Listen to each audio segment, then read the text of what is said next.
소란스러운 집안, 경찰이 왔는데도 아무도 그를 거들떠보지 않는 심상치 않은 가족이 있습니다. 그들은 크리스마스를 맞이하여 프랑스 여행을 갈 준비를 하고 있는데요. 주인공 케빈도 뭔가 준비를 하고 싶지만 어리고 첫 여행인지라 뭘 해야 할지를 모릅니다. 그래서 가족들에게 물어보려 하지만 다들 케빈을 무시하고 놀리기만 하죠. 이런 상황에서 자신의 치즈 피자까지 먹어치운 버즈, 이에 화가 끝까지 치민 케빈은 그에게 몸통 박치기를 날리고 이로 인해 여권에 음료가 쏟아지는 등 분위기가 싸해지죠. 이러한 케빈의 마음을 이해해주지도 못하고 어머니는 케빈을 다락방에 보내 방성하게 하죠. 이러한 가족들이 너무 미운 케빈은 다 사라져버렸으면 좋겠다라며 소원을 빌고 잠이 드는데 그날 저녁 갑작스러운 강풍으로 나무가 쓰러져 전봇대가 부러지고 온 마을의 전기가 고장나게 됩니다. 이로 인해 맞춰놨던 알람은 울리지 않고 가족들은 늦잠을 자게 되는데 공항차가 와서야 일어난 가족들은 급하게 준비를 하며 인원 체크를 하는데 우연히 길 건너에 사는 꼬마가 구경을 나왔는데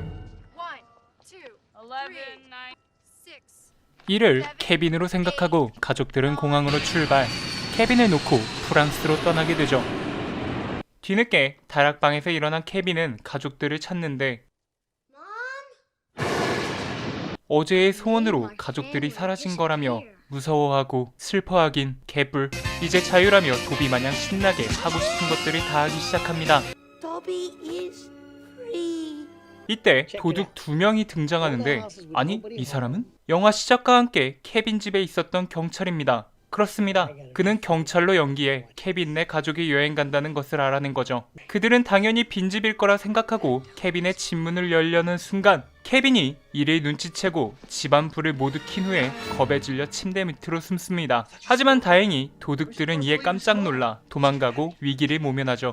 한편 파리에 도착한 가족들은 케빈을 두고 왔다는 사실을 알고 걱정이 돼 전화도 하고 돌아가 보려 하지만 지난밤 사고로 전화선이 고장나 통화도 안 되고 또 연말이라 비행기 티켓도 없는 상황이죠. 하지만 케빈의 어머니는 가족들을 숙소로 보내고 혼자 공항에 남아 취소표를 기다리며 다른 방법들을 찾아보는데 이러한 사연을 들은 몇몇 사람들의 도움으로 다시 집으로 향하게 됩니다. 한편 케빈에게 두 번째 밤이 찾아오는데요. 사전 조사를 했던 도둑들도 의아해하며 다시 케빈의 집으로 찾아가 봅니다. 그런데 분명 여행을 갔어야 하는 가족들이 파티를 즐기고 있죠. 이를 보고 해리와 마부는 다시 그곳을 벗어나게 됩니다. 분명히 프랑스에 있던 가족들인데 어떻게 된 걸까요? 알고 보니 케빈이 머리를 써서 사람이 많아 보이게 한 거고 도둑들은 또 속아 넘어간 거였죠. 이렇게 무사히 두 번째 밤을 넘긴 케빈은 가족들을 그리워하며 잠이 듭니다.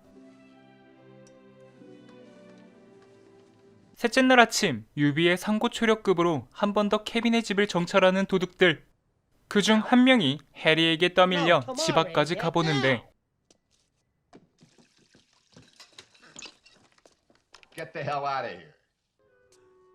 Too bad AC ain't in charge no more. What do you mean? What do they give you, snakes? I'm going. 1, 2, 10. 케빈은 또다시 기지를 발휘해 그들을 내쫓지만 결국 잠복 끝에 그 집엔 케빈 혼자인 것을 알아냅니다. 이를 확인하고 저녁 9시에 집을 털 계획을 세우는데 이를 케빈도 듣게 됩니다. 9시가 되기 전 케빈은 교회를 들리는데 거기서 우연히 무서운 살인자라고 소문이 난 동네 할아버지를 만납니다. 하지만 그 아저씨는 살인자가 아니었고 자식과 떨어져 살고 있는 외로운 사람이라는 것을 알게 되죠. 그의 고민에 케빈은 오히려 아이들만 할 수 있는 의외로 단순하고 가식 없는 진심으로 해답을 줍니다. 그리고 교회를 빠져나와 결전의 시간에 맞춰 집으로 돌아가 두 명의 도둑에게 맞설 계획을 짜기 시작하는데 이처럼 물을 뿌려 길목을 얼리고 손잡이를 가열하는 등의 여러가지 함정을 설치, 저녁까지 차려먹는 여유를 보여주죠. 드디어 9시, 결전의 시간입니다. 시간을 정확히 맞춰 도둑들이 나타나고 꼬마 한 명이라 우습게 보고 현관문에서 조롱하는 도둑들. 이에 이놈들은 나 한 명이면 충분하다며 해리의 좋지 못한 곳을 저격합니다. 또 한 명은 생각이 없는지 옆에 당한 동료를 보고 머리를 들이밀어 주는데 도둑들은 잠시 몸을 가누다가 두 갈래로 나눠져 다시 집을 침입하는데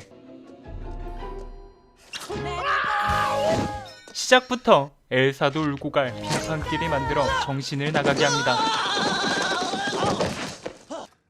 어느 정도 정신을 차리고 의외로 쉽게 열리는 문에 당황하며 들어가는 마부. 너무 어두워서 전구를 켜려는 순간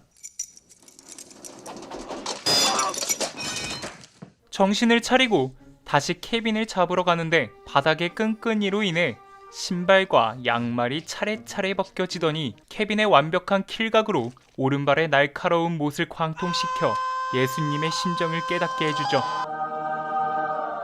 한편 해리는 이번엔 뭔가를 보여주겠다며 얼음길을 통과하고 다가가는데 역시나 케빈의 함정에 당하곤 쓰러집니다. 시간이 흘러 겨우 두 도둑은 집에 들어와 최종 보스 케빈을 마주하게 되고 케빈은 그런 그들을 유인해 한 번 더 본때를 보여줍니다. 해리와 마부가 넘어져 있을 때 경찰에 신고를 한 뒤 케빈은 옆집으로 갈 수 있게 설치한 짚라인으로 건너가는데 자신이 만든 짚라인을 허락도 없이 타려는 두 명이 마음에 들지 않았는지 줄을 잘라버립니다.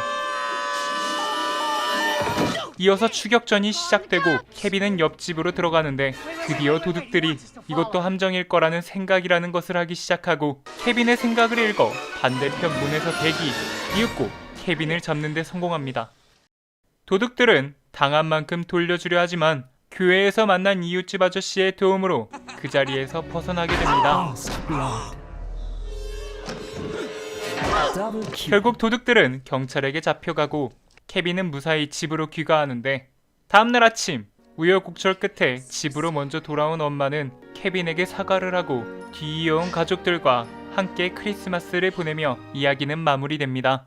같이 있을 땐 모르지만 서로가 곁에 있을 수 있는 사실만으로도 행복하고 감사하다는 것, 그리고 서로의 존재가 얼마나 소중한 것인지를 느끼게 해주는 영화 나홀로 집에 1편이었습니다. 영상이 유용하고 재밌었다면 구독과 좋아요 한번 눌러주시면 감사하겠고요. 저는 큐잘이었습니다.